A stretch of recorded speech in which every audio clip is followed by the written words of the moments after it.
Hello mga miss! Samahan niyo nga ako magbalot ng aking Graham balls using this cute packaging.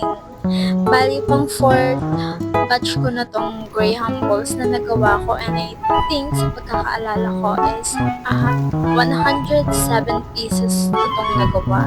Wala nga lang akong video nung paggawa ng Graham balls kasi kakatakot naman sa storage yarn.